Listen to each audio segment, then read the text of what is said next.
Welcome, everyone. It's so good to see everyone from so many different places joining this talk on Indigenous knowledge systems and ecosystem restoration. Our speaker today is Dr. Stewart Hill. He's with the Natural Resources Institute at the University of Manitoba here in Winnipeg, Canada. And we're both talking a part of the Kittigay ecosystem restoration. It's so important to acknowledge whose land this is we're on. And I'll note the University of Manitoba campuses are located on the original lands of the Anishinaabe, Innuak, Anisininawak, Dakota Iote, and Dene, and on the national homeland of the Red River Métis. The Kittigay Ecosystem Restoration Community is located in a Métis community and Anishinaabe land in Treaty 1. And you can see below, this is known as where food grows on the water. So that's a picture of wild rice, or mannamin, I should say. This is prior to our workshop that we're having in June 16th to 20th to get you acquainted with the area and the people. We have a team of ecosystem experts joining us, and Stewart is a big part of that team. So he'll be participating in the week-long workshop that starts at the University of Manitoba and will take us to different locations, including Beconia and visiting hopefully Saugeen First Nation. And we'll have people from Mexico, Sofia Ortiz, Paul Morris, who is a restoration ecologist, John Wu, who's the ecosystem ambassador and filmmaker, Paul Cruz, a Manitoba arborist, I should say, Heather Unger, a food soil web specialist, Melissa Couteau from France, and she's with Changex, and myself, as well as many students at the University of Manitoba, graduate and undergraduate, and people from York Factory First Nation and Saugeen First Nation. So this is us being part of rethinking and reimagining conservation efforts, focused on ecosystem restoration, restoring 30% of all degraded ecosystems. We're part of a grassroots movement. We're not part of the United Nations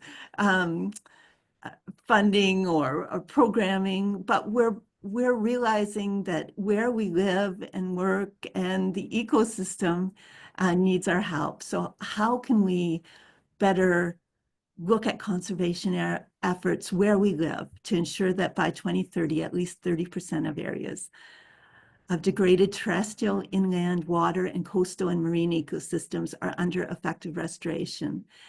And that means making this a livable world and a biodiverse world. We're aware that there's a lot of biodiversity loss, and you can see in this map, it's a map of the whole wide world, so it's hard to focus in on Winnipeg and the Beconia area, but you can see in this area, there is some 25% intact index that changes and shifts further north. So we've been badly impacted by hydro and forestry. However, there's still lots of biodiversity and intact ecosystems that we can draw from as reference sites and to restore. And you'll be looking at some beautiful peatlands and swamps, and we have lots of pollinators to consider. So the key areas that will be covered are understanding ecosystem dynamics and how to work with nature. Stewart and Nora Whiteway from Wasagamak will be talking about Indigenous knowledge systems and ecosystem protection, conservation, and restoration. We'll be doing lots of hands-on assessing and monitoring land and designing restoration plans. That will be a key component. We have a garden both at Beconia and at the University of Manitoba, so we'll be doing hands-on techniques for soil regeneration water retention and biodiversity restoration. Really highlighting, as this talk will, the key role of Indigenous people in habitat protection. We'll look at best practices for planting windbreaks and have a beautiful example that Justin Bird did in Saugeen First Nation, creating a willow fence, a living fence to create a windbreak, agroforestry, agroecology, and nurseries. We'll look at plant identification and seed saving and network. So we're part of this wonderful ecosystem restoration community grassroots movements that's really trying to build a system and networks across the world.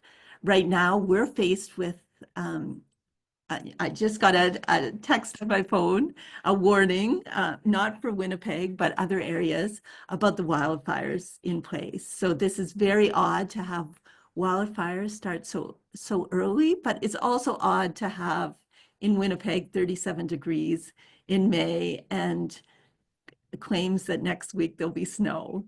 We're not sure if that will happen, but it will be getting down to close to zero. So you can see there's lots of wildfires, and this is before the typical wildfire season. So we're acknowledging and feeling climate change, as many of you are. Recognizing that there's the ecosystem services of supporting and provisioning and cultural and regeneration. There are ways to regulate the climate and protect from these fires. And it's important to learn and master these. And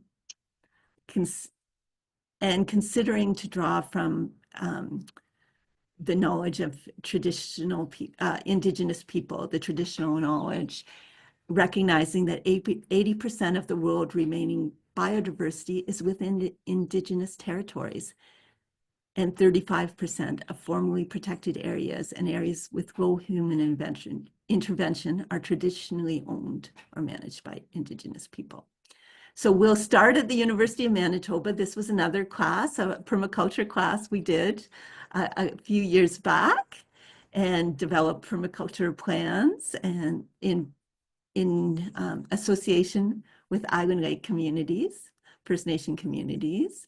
And we'll build on the soil talk that was given by Heather Unger and Paul Cruz, looking at how we can build soil for food and what works and what doesn't work. And in this case, in Island Lake, fish fertilizer was a traditional method, an Indigenous knowledge method, and was very effective.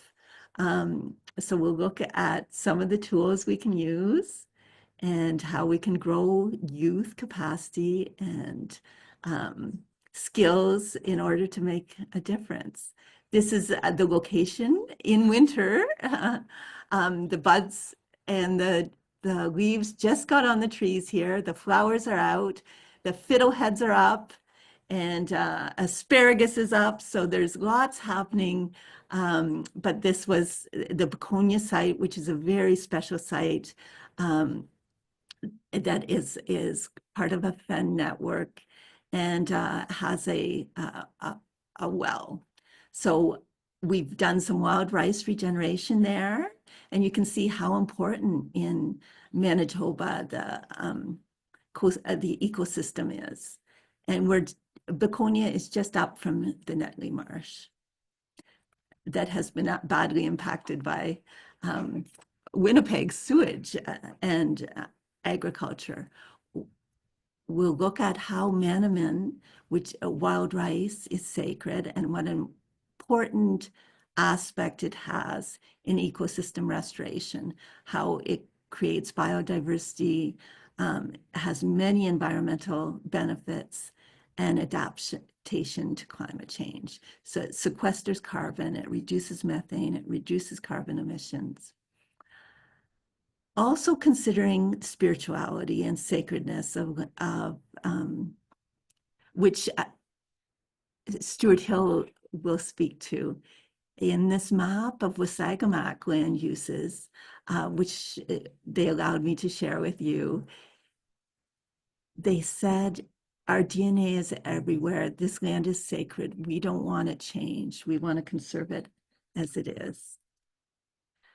So then we're looking at how to restore aspects, realizing there has been extinctions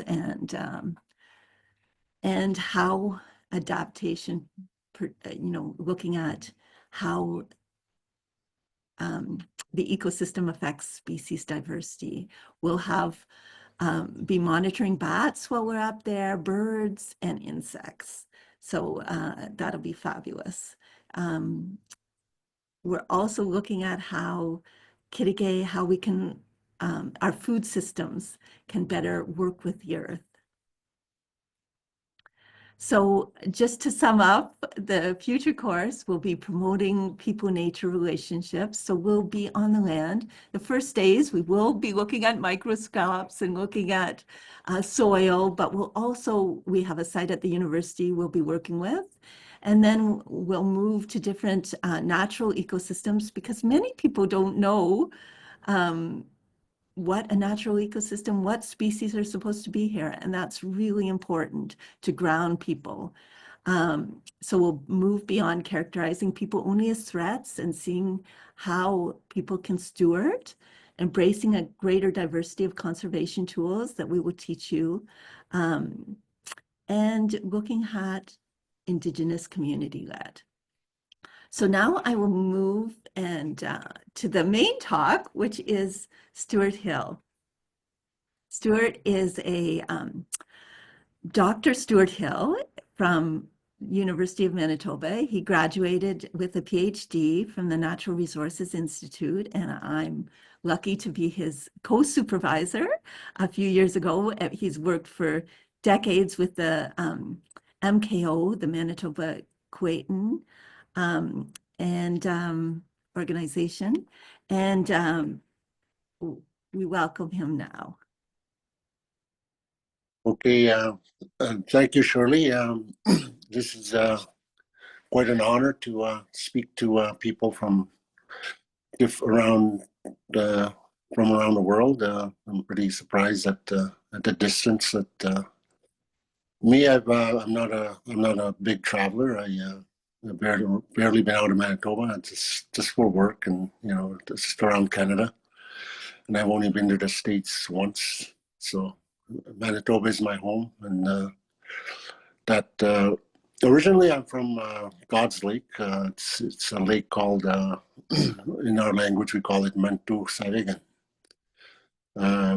Up there we're Cree, what are commonly referred to as Cree.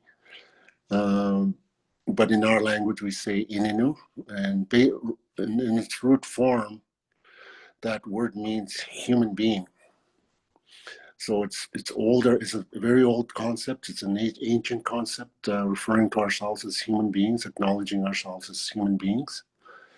But for other people, we use different descriptions. Like, for example, the Inuit we call the Eskimewak, the Ojibwe we call the Nakawewak,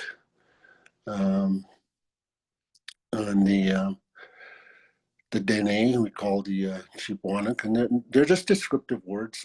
Some people say that those things are offensive, but I don't think they're offensive. They're just descriptions of what those people are. For the white people, we say Emstuguso. Emstuguso means, the root word is mystic. Mystic means wood, and it describes the where they came from when we saw them. When our ancestors saw them, they came off the wooden boats. So a mystic, like wood, the wooden boats, the people from the wooden boats. Basically, that's what the word means for the Europeans.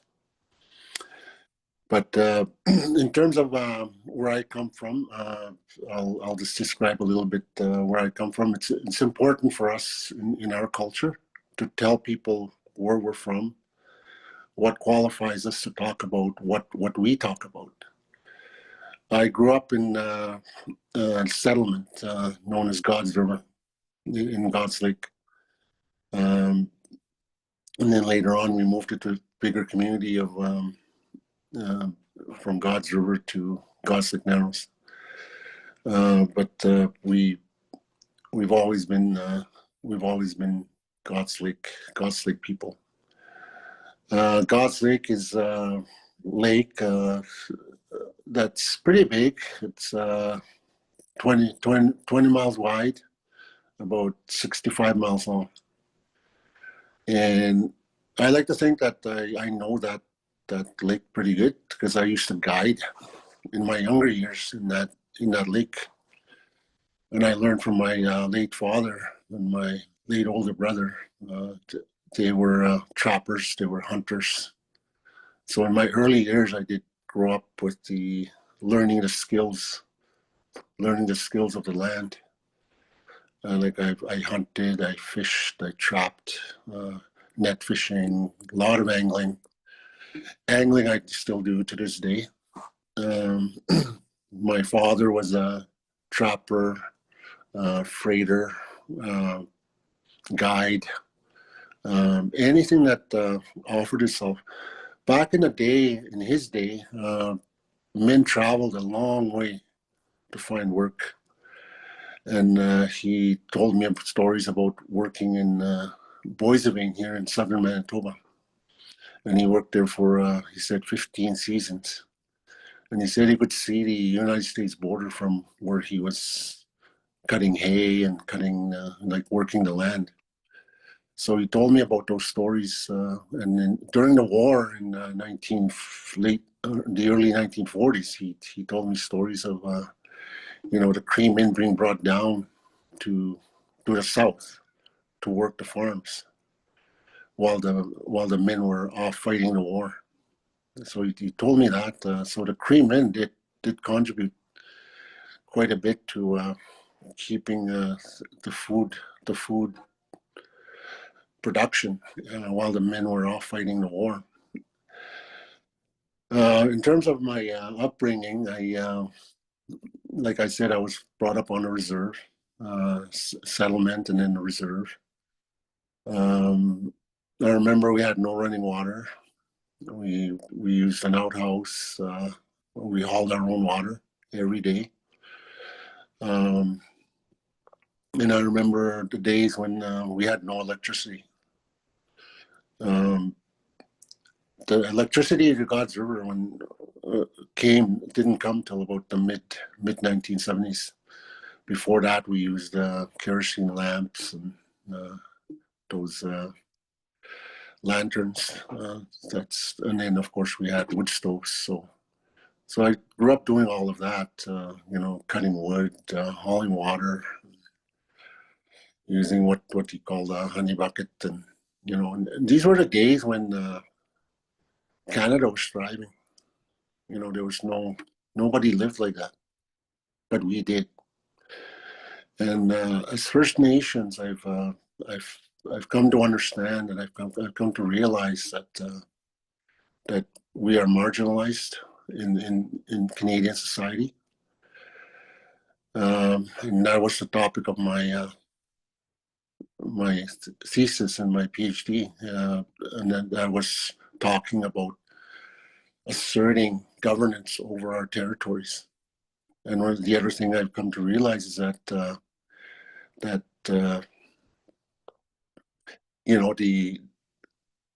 crown title is not absolute, and the crown authority is not absolute. And the reason is because they have not dealt with our Aboriginal rights, including our right to self-determination. So there's quite a, if you're going to study anything about First Nations, context is very important. And the other thing that I'm kind of focusing on right now is asserting our worldview in modern systems, because we think different. For science, from what I know, and I do have a science background, and I'm not putting down science. There is merit in science.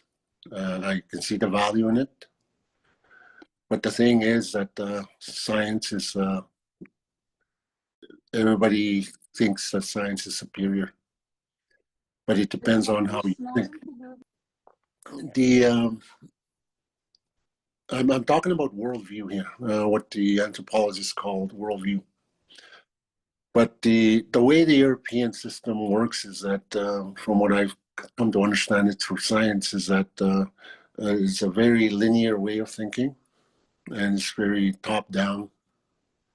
Like, for example, where the the European system was, you had a king and a queen, and then you had various titles below that king and queen, and then right down to the peasants.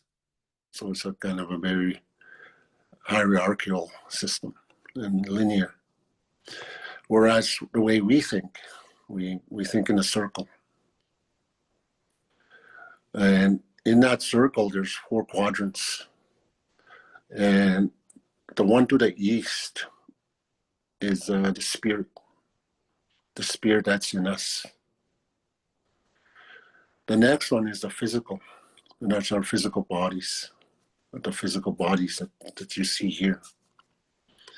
And then, of course, you have, as you move to the west, you have your heart, your emotions.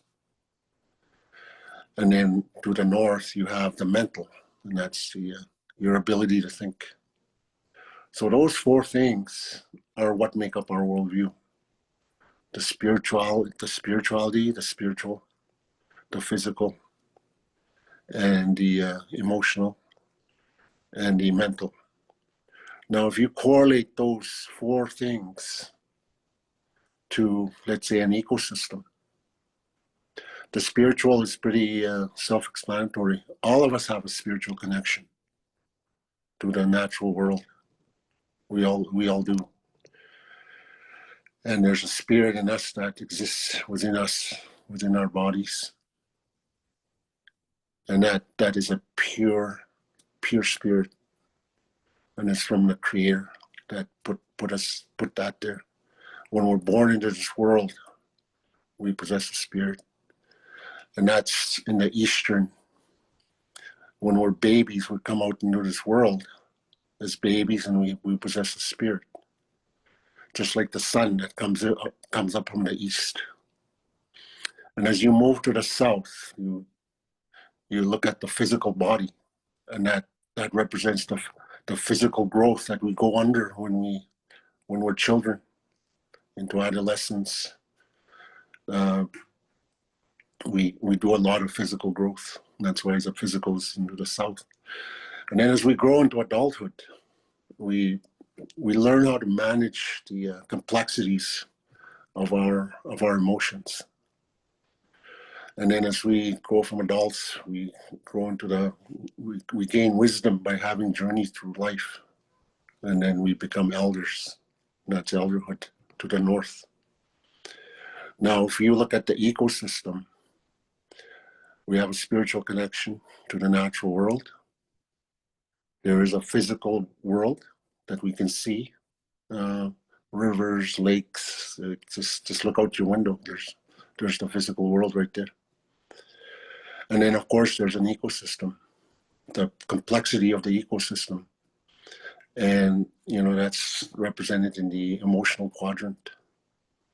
And then, of course, you got the human existence, and that is the socioeconomic and cultural components of life.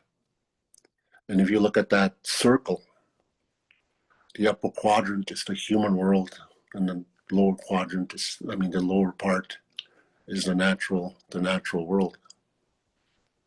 Now compare that to the hierarchical and the linear way of thinking. It is very different. But one of the things that has happened in the history of Canada, in the development of Canada, is that they came and they came off they sent the king or the queens, the monarchy sent over their representative. For us, it was Commissioner Simmons. In 1909, he came to our lake, and Commissioner Simmons came off that boat and he shook hands with our people. And he promised them, he promised us,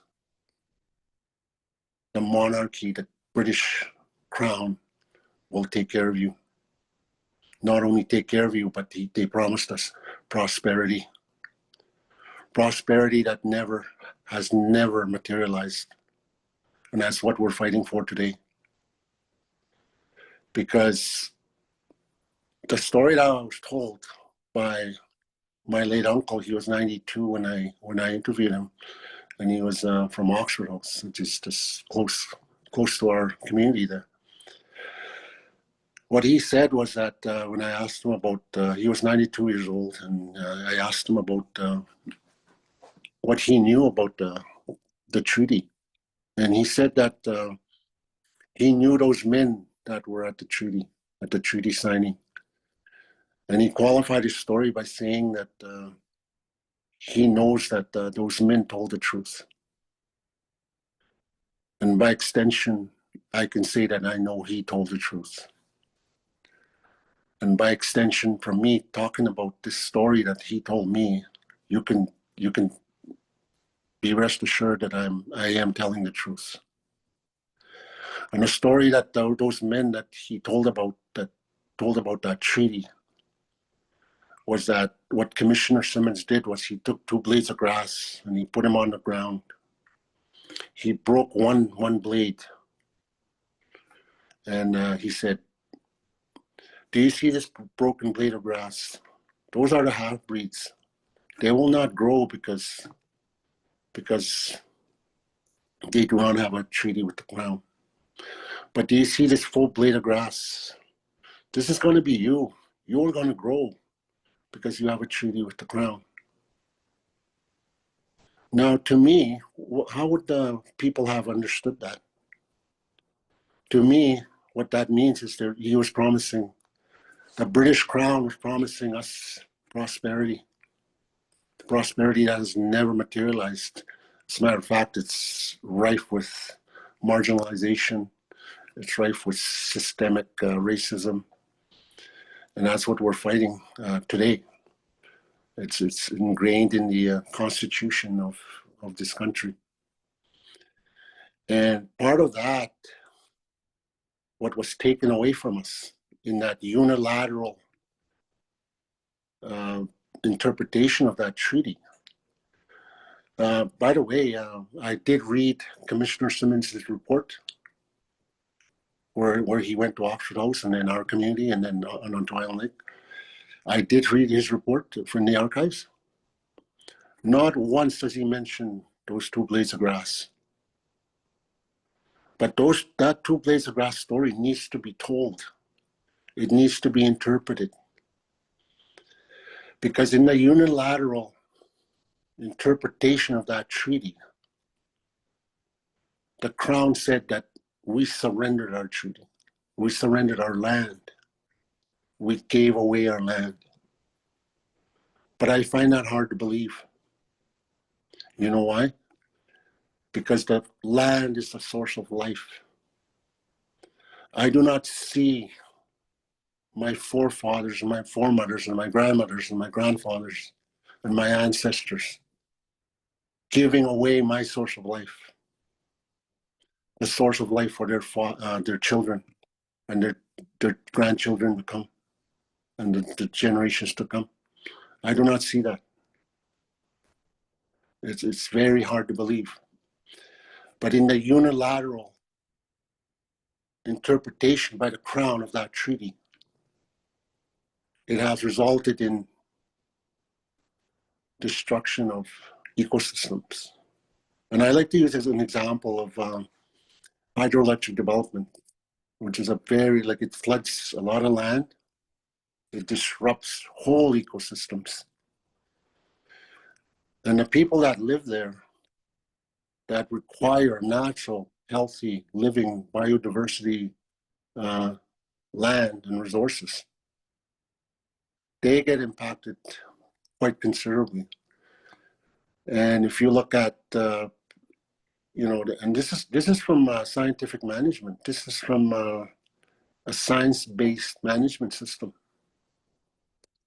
Whereas before the coming of the Europeans into this land, it was managed by a dynamic way of life by our people, where we came together in the summers and it spread out in the winters, spread out into camps, and then that kept repeating. And it was done in a systematic fashion. We knew where the fish were. We knew where the moose were. We knew throughout the different seasons. We knew our lands very intimately. And this was passed down through thousands and thousands of generations. This is not just something that happened 100 years ago. This happened through thousands of years. And the knowledge that I possess was handed down to me by my father and my older, the prior generation. That is the knowledge that I possess, and many of us possess this knowledge. There's people back home that are still living that way of life. But in terms of ecosystem restoration, the thing I want to say is that, you know, you're probably trained in the scientific way. You're probably trained in what is probably the best in the Western world. And there's nothing wrong with that. But what I'm asking you is to challenge yourself and maybe make room in your thinking that maybe there is another way, or maybe there's another way that you can do things. And that way is the Indigenous way. To think like an Indigenous person. And that is to take care of the earth. In our worldview, in the order of creation, with wind, air, fire, and earth, the way the creation was created, you know, we need to realize that there is a spirit within those things, and that's what science. That's what's absent in science. It's the spirit. Science does not deal in spirit, but they do know about it.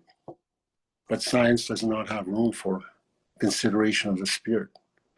Whereas traditional knowledge systems, we do acknowledge the spirit. That's why we offer tobacco. When we take something out, we offer tobacco. And then there's, of course, the 4 sacred medicines that we have. Now, that's a very different way. And sometimes I think, you know, sometimes people say, well, your values are not tangible. Just like, you know, because of science, they say science is not tangible. I mean, our values and our ways of thinking are not tangible. But let me give you an example how it can benefit. Back in when I was starting my my career, I was probably in my 20s. We did this traditional knowledge system. I was a participant in it. I was one of the researchers. And it was a traditional knowledge study of the Inuit and the Cree in the Hudson's Bay bioregion. And one of the comments that came out from there was, it might have been the Inuit or it might have been the Cree. But that statement was made: the more you kill, the more animals there will be. And then I remember the scientists in the room, in the workshop, taking that apart, trying to understand it. Like, to them, it didn't make sense. The more animals you kill, the more animals there will be. And then after thinking about it, what that means is it's an acknowledgement of the human, the hunters and the trappers and the fishermen, their role in the ecosystem in maintaining that balance within the ecosystem. Like in ecology, you learn like if a population is allowed to grow, eventually it'll reach a point where they'll eat themselves out and then the population will crash. But a healthy ecosystem goes right up to the carrying capacity and then kind of goes in a pattern after that. That's what those traditional knowledge users were acknowledging, is the role of humans, or their role in maintaining those healthy animal populations by hunting them, by fishing them, by by trapping them, by harvesting them. They're maintaining the populations.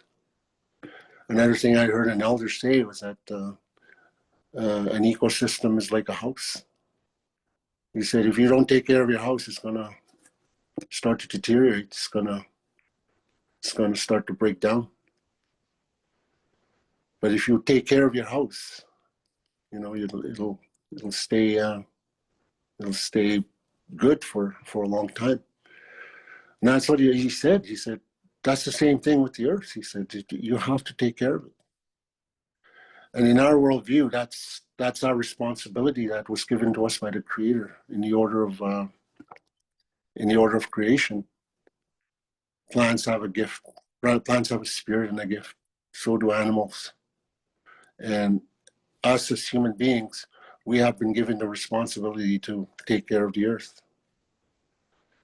And throughout the history of the earth, there's been like upheavals where the earth has cleansed itself.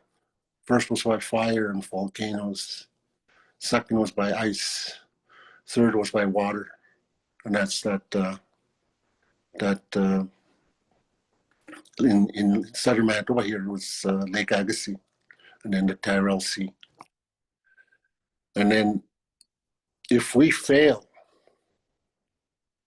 in our responsibility to take care of the earth, the prophecy is that the next cleansing will come by air. And that could be the climate change that we see today. Even the pandemic that we just went through, COVID-19, how is that virus transmitted? By air. So it's very entirely possible that we're seeing it now. Our failure to take care of the earth is coming to pass. And we have to start thinking about the future. We have to start thinking about our children and our grandchildren. And part of that work, I think, is ecosystem restoration. And I want to, I guess, ask you, start thinking about incorporating traditional knowledge, Indigenous principles of ecosystem restoration. It's going to be a challenge because right now everybody thinks science is the way, science is superior, but traditional knowledge has a lot to contribute to that.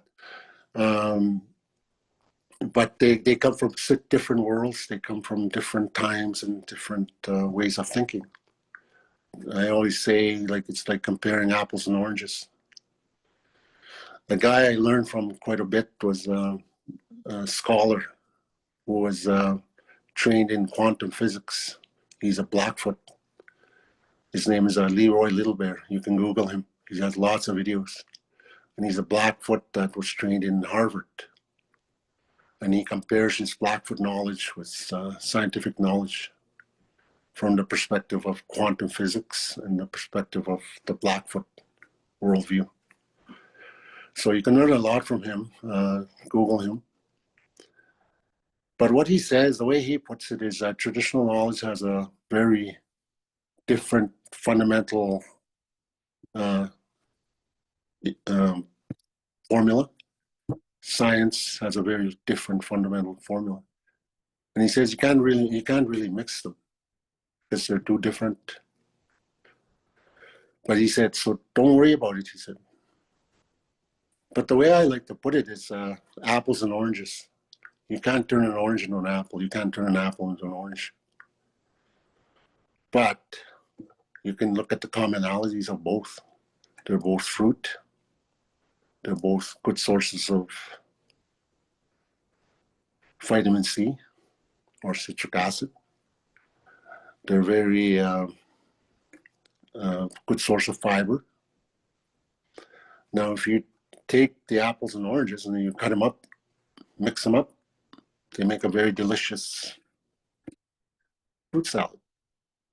So that's the way I like to put it.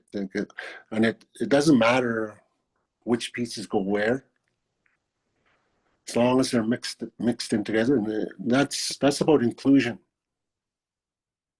including in an equal way the apple and the orange, science and traditional knowledge. But the system upon which this should happen needs to change, because right now we're considered wards of the state. We're dependent on Canada. That needs to change.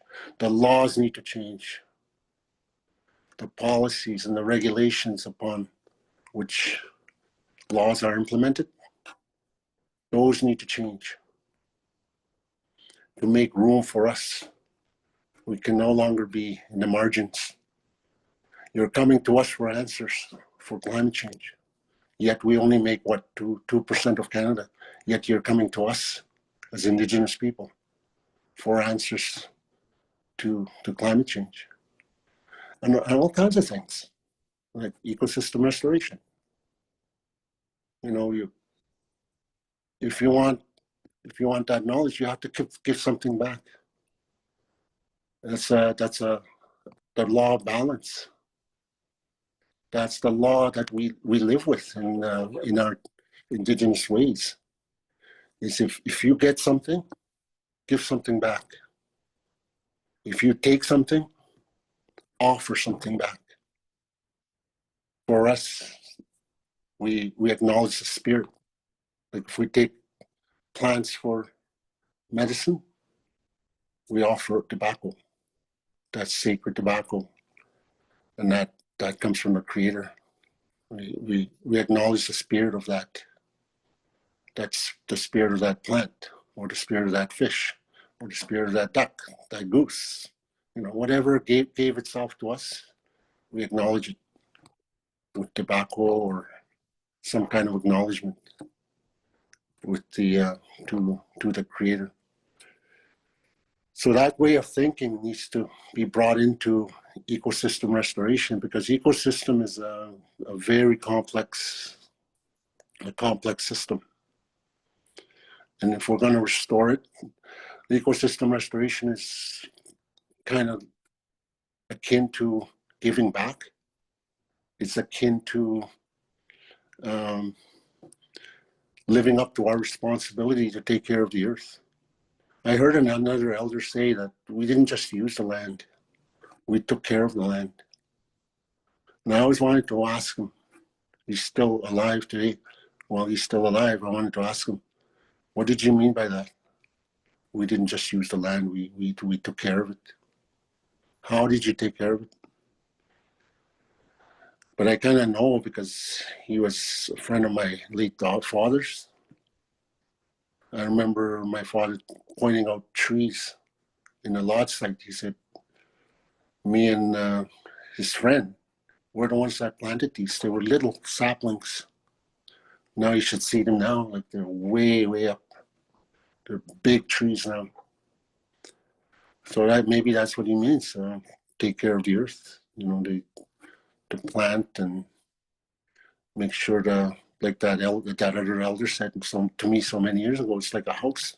Take care of that house. That is your responsibility, to take care of that house. So in terms of ecosystem restoration, that's when I want to challenge people, is that don't just rely on your scientific way. Don't just rely on your scientific way of thinking. I'm not putting it down. There's merit to science. I can see that. I'm trained in science as well. But I'm also an Indigenous person. and I possess traditional knowledge. And I've studied traditional knowledge for, well, it is who I am my whole life. But formally, I've studied it for 36 years now. And I know how it interacts and engages with the main Canadian and scientific systems. So it is possible, but the will and the respect has to be there. The will and the respect to bring us in, to make room for us as equal participants in the ways of the world, the ways of this country. We need space for us to come in. And the will has to be there, the respect, the recognition has to be there. Because everybody deserves a good life. Mino Bimaadiziwin, we say in our language. Bimaadiziwin is life. Mino Bimaadiziwin is the good life. And everybody deserves a good life. We shouldn't be living in this dependency system anymore. Those days should be over. I'm hoping that's what reconciliation is about. And I hope that UNDRIP maybe that's what it's about. And I'm hoping that is true, that is what it's about, to make room for us as equal participants in this society and in this country and the world. So with that, I'll conclude my comments here, and I guess we can open it up for questions or discussion. And the way I like to say it is, what sprung out at you from what Shirley said and what I said. Okay, so I'll end there. Thank you, Shirley. Thanks. So we'll hope for questions. In the meantime, I really appreciate your talk, and I'd love to ask you a question. Is Okay. this figure that really compels me to think how different worlds are, is that 80% of the world remaining biodiversity is within Indigenous territories. How, I'd love to know your take on that. Like, why is that, and how can we extend that? Obviously, your settler societies have had a devastating effect. You can see it on maps. Mm-hmm. How can we shift to make sure that more land has Indigenous governance aspects to it? Well, I think our way of life, the traditional way of life, it's dependent upon systems being in their natural state. Whereas, the more commercial economy, it wants to put those areas into use to generate profit, to generate money. But for us, the more natural that the land stays, the better it is. And the less human traffic there is, the better it is. And I think that view comes out when you talk about proposed developments. Like, people say, no, we want to, or we propose a road that, they say, no, we want to keep it the way it is. And the reason is because the way of life, the values and the traditional ways are dependent upon the natural state of that land and the ecosystems. When you disrupt it, the ecosystem is actually the blueprint for our knowledge. When you change that ecosystem or you impact that ecosystem, you're changing our knowledge. You're impacting our knowledge. And it depends on what is the degree of impact. That's the tricky question. Like, how much do you how much are you impacting? And then of course people say, well, we're only going to cut down a few trees. It's going to be like only a square kilometer. Well, guess what? That square kilometer, you're impacting the moose, you're impacting the animals. Some of these animals are territorial. Like let's say the marten, wolverines, that kind of, they have a territory. Wolves. So you're impacting them by clearing away a square kilometer. Then the other thing too is in Canada here, we have what we call that are Aboriginal rights and treaty rights to hunt, fish, gather resources and harvest. And the two limiting factors, according to the Supreme Court of Canada, is that is conservation and safety. So when you come in and you cut away, like what that example, square kilometer of forest in the boreal forest where I come from, you're bringing in people, you're bringing in helicopters, you're bringing in planes, and you're bringing in that concern for safety. If you're bringing in people, we hunt there. Our rifles can reach close to a mile. I've heard of examples where hunters were very surprised to see miners out there or explorers out there. And they went to the mining company or the exploration company and they said, you have to tell us where you are. Otherwise, we might hit you because they're moose hunting in the fall. So there has to be cooperation. Make sure that everybody's safe. And of course, when you bring in more people into an area, you're putting pressure on wildlife numbers and populations. So the populations, if people are harvesting, more and more people are harvesting, then conservation becomes an issue. Right now, there's moose hunting closures in the Porcupine Mountains and Duck Mountains right now, here in Manitoba, because they're over harvesting the moose, and they've shut down the moose hunting. So conservation, even treaty people are not allowed to hunt. See, there's an impact right there, where the government over allocated the moose hunt. So to get back to that question, why is that? The biodiversity is controlled by, managed. It's because it's in our best interest to leave that natural state. It's in our best interest to our culture, our people, and our future generations to keep that land in its natural state. It's to our own good, and it's for the good of our children and our grandchildren. You have to look to the future. You can't just look at profit over, let's say, 10 years, 20 years. We have to think long term as well. What's going to happen 50 years, 75 years, 100 years. So that's why I think that's why biodiversity is so important to us, is that biodiversity is good for our way of life and our culture and who we are.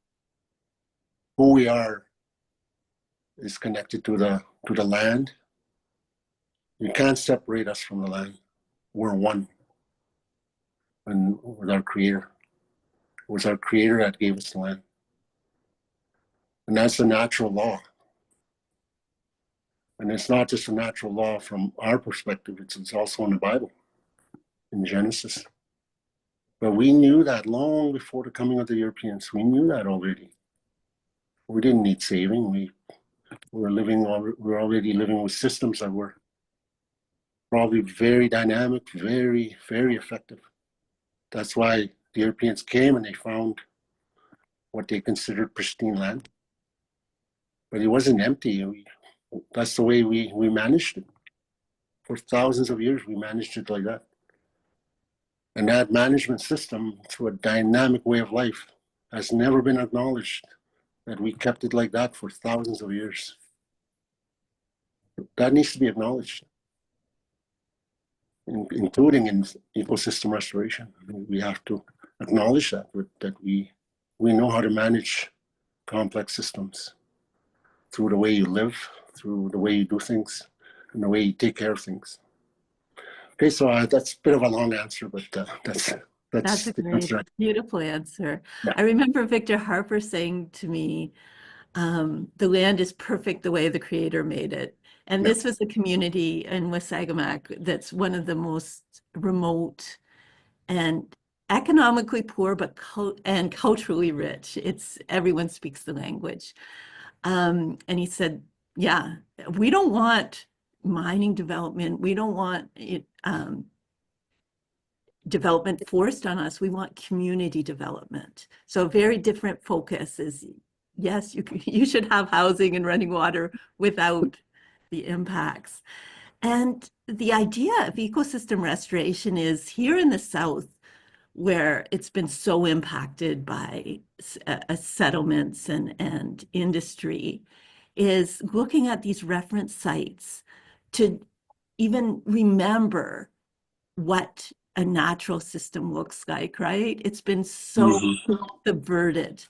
And that's so important to realize there are places that have never been touched, or that have been touched in stewardship, but not destroyed. It's part of an Indigenous system and native.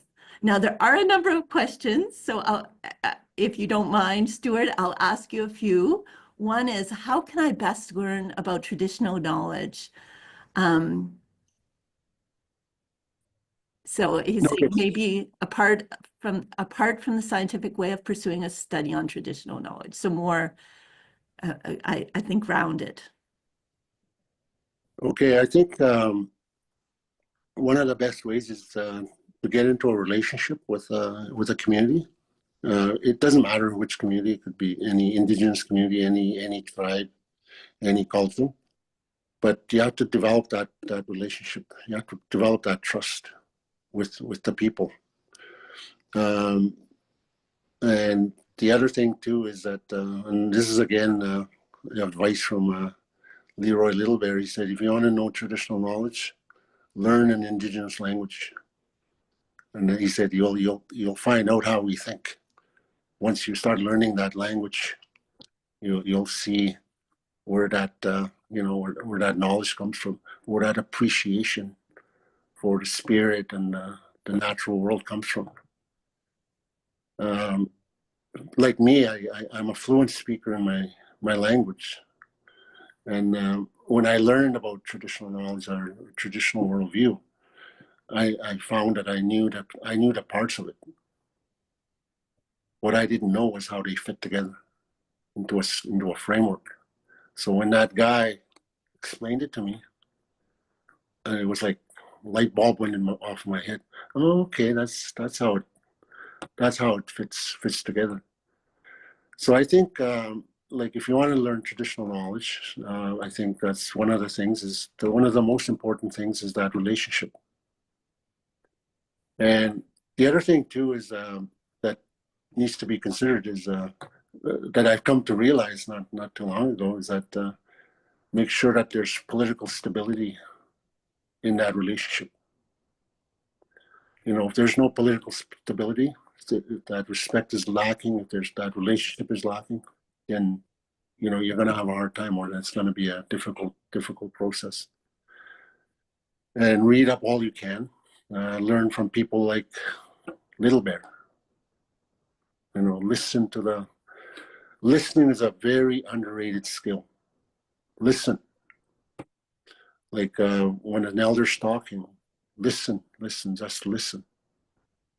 And then when they're done talking, then that's when you can ask your questions. I know the scientific method is to ask questions as you're going, but in traditional knowledge research, listening is very important. And do not interrupt the elder. It's actually not polite, considered not polite to interrupt an elder when they're speaking, or interrupt anybody when they're speaking. That's so different from the boardroom meetings that I've been in, like where everybody's trying to talk over everybody. But us, we listen and we give everybody a chance to talk. So learn those protocols, learn you know, if passing tobacco that's very important. If that's the protocol, then learn that. You know, learn the protocols of that community and learn the protocols of that tribe, that culture. Some cultures you'll find are, you know,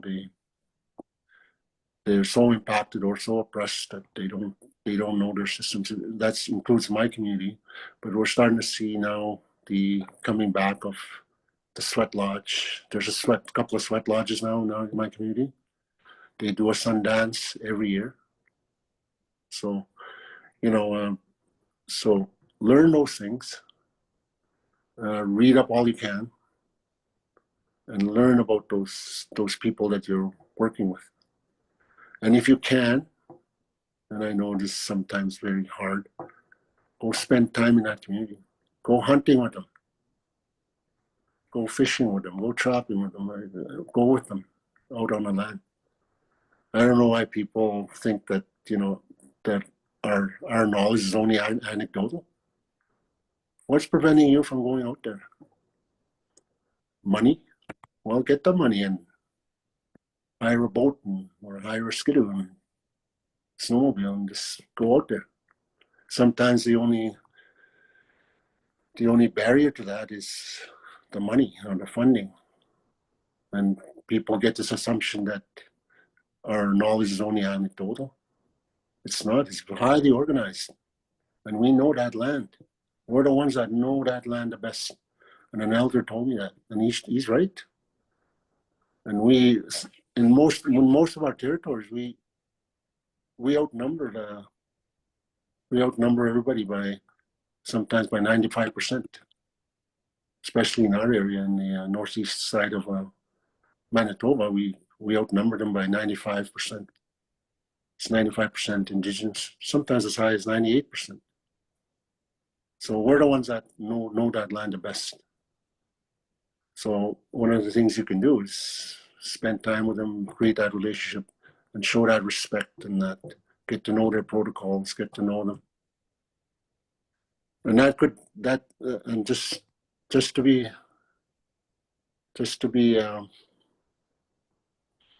I guess honest. There's going to be good, and then there's going to be bad. Like right now, there's drug use that's really rampant in our communities. There's all kinds of social ills that are happening. And part of that is from the colonial process that we went through, like the taking away of our children back for the residential schools, and our systems imploded. Our societies kind of imploded on themselves because, you know, what the center of our society is? Children, the kids. When the government came and by law took away our children, shipped them hundreds of miles to be schooled in residential institutions.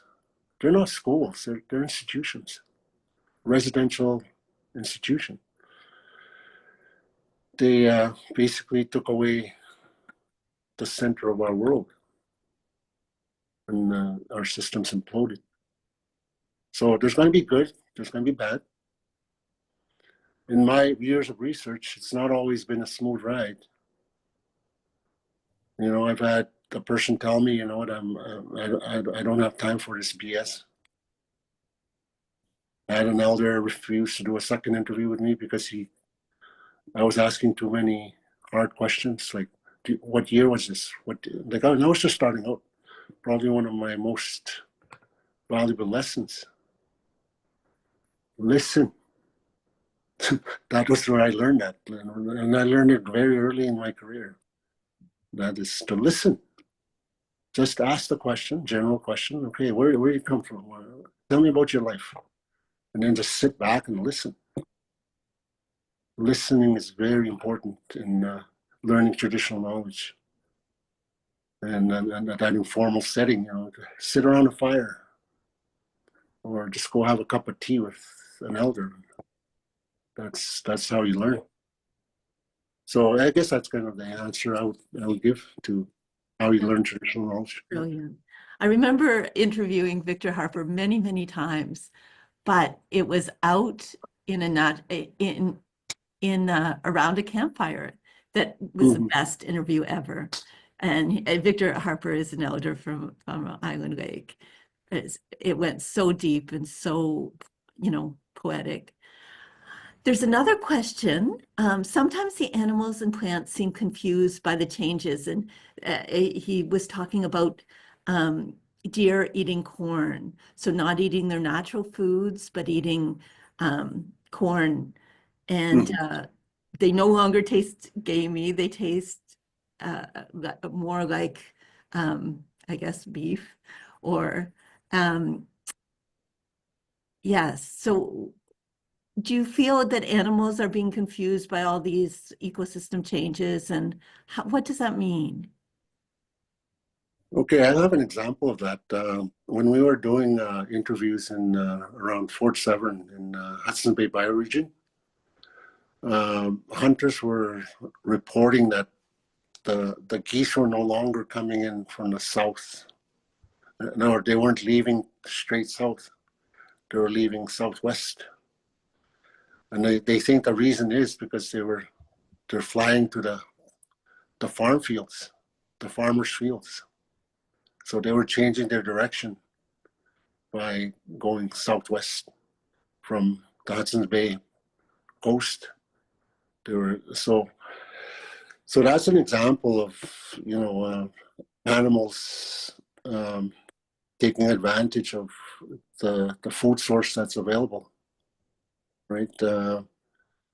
And from an Indigenous perspective, you can't really control what animals will do or how they behave, and sometimes you just have to accept it, that this is the natural order of things. And it's not a bad thing for a deer to eat corn. It's not a bad thing. Another question I heard, and this was in Kenora area. They asked about zebra mussels. They asked the elders, or the people there. They asked them, and they were Ojibwe, Anishinaabe. They asked them, "What do you think about these zebra mussels moving in from the Great Lakes to Lake Winnipeg, and now they're all the way down Nelson River?"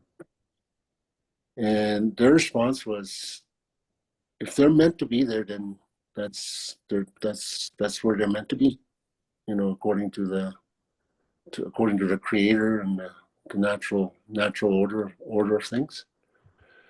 So there's only so much that we can control, but there's ways that we can work with that, that we can live with that. It's up to us to adapt. Like, just like the animals are adapting our presence, we need to adapt to them as well, or need to adapt to those systems.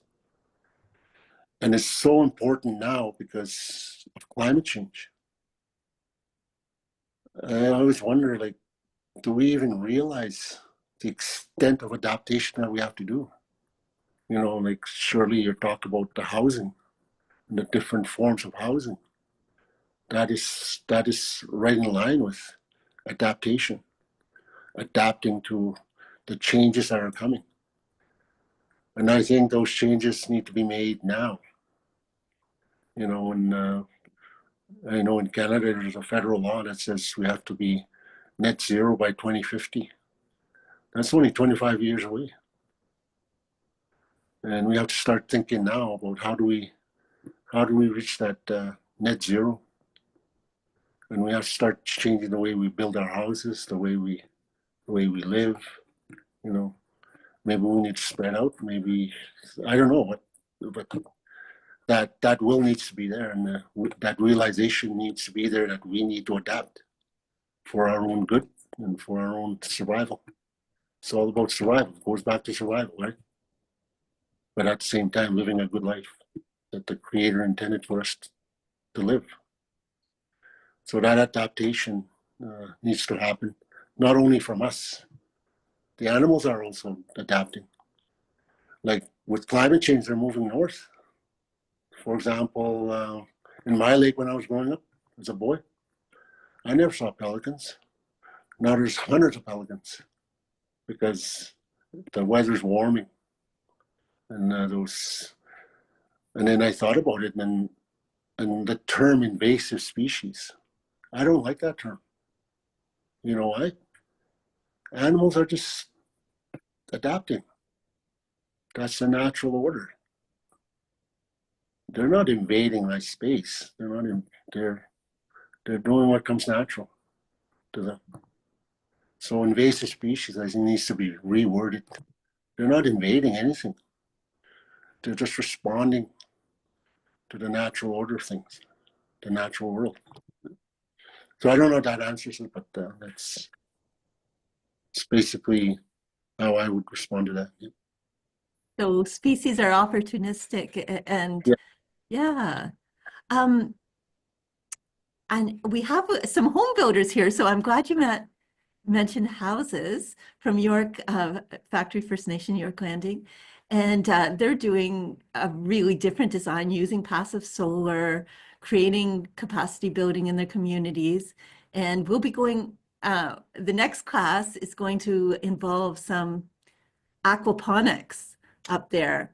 So we'll try to work and be opportunistic species as well Yeah. by creating food for the culinary kitchen that's part of the trade center that's just they're helping to build.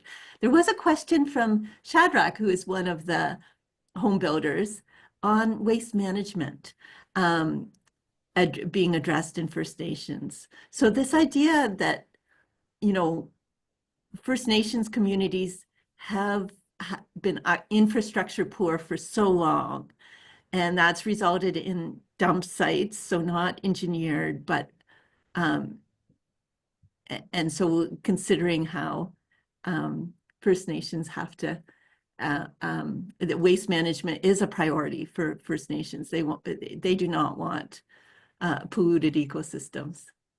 Did you Yeah. want to speak to that? Okay. I guess if you look at our ways of life, like we like I said, we are in our lands, our homelands. We've lived there for thousands of years, but most of our food system was organic. So wherever we dumped it, like let's say fish or whatever animal, they were eaten up. They went into the ground, and these systems um, took care of us. That was our safety net. That was our food safety net. Those ecosystems. So when we started getting herded onto reserves, onto reservations by the colonial government, they took on that responsibility to take care of us. They have to. It's their fiduciary duty to do that. To if you want us to live in the community, then you have to give us sufficient funding to live like a community.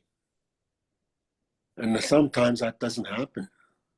It's very underfunded. Like my water research, apparently, up till, and I asked a question of that to get the government, is that only 80% of the O&M, operational maintenance of water systems, was funded.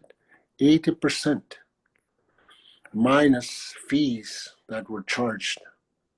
So it could be as low as 70%, 65%. So how can you maintain a system with 70% of what it costs or 80% of what it costs? You know, and this was done for decades. Now it wasn't until 2019 when they actually said, okay, we need to fund you a little more. But the damage has been done already.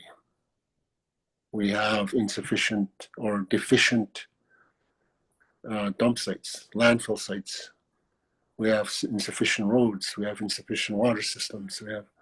So how long does it take to fix those problems? How long will that take? In terms of landfills, I know the regulations say that landfills should be about a kilometer away from any source water or surface water. Any shoreline needs to be a kilometer away. And most of the time, those were not followed, those regulations. And I did work as an environmental officer in the late 90s, and most of the landfills that I visited and went to go see they were not within regulations. And I believe there is general regulations under the Indian Act. That's the other thing, is the jurisdictional issue. The federal and provincial jurisdictional issue is like every time we approach a province, about our landfills, they say, "Oh, no, no, no, reserves are federal jurisdiction. Go talk to the federal government. Go talk to Indigenous Services Canada." So that's another problem we have, is the jurisdictional issue under the Indian Act, and versus the provincial. And that's a Yeah. huge issue, because for roads, for example, the federal government pays, but the province has to agree. And so it never works out. York Landing doesn't have a roads. God's River, all of these communities don't have roads to the external community because because of these jurisdictional issues. And so anyways, ending on the note that we will continue this conversation at the Ecosystem Restoration Workshop, and I hope that many of you can attend. I know there is Shadrach, a few of you are participating that are on board today. And if you're interested, please contact me at s.thompson@umanitoba.ca. Stewart Hill will be there, as well as so many other experts. We're so lucky to have so many people on board. And we'll be starting off in Winnipeg for the first 2 days, and then we'll be traveling. We'll be traveling in Winnipeg as well to illustrate ones, but we'll be traveling up to Begonia and look at some really interesting projects and do hands-on work. So thanks again, Stewart. And thank you everyone for attending. Thank you. And we will hopefully see you soon. Take care, everyone. Bye-bye.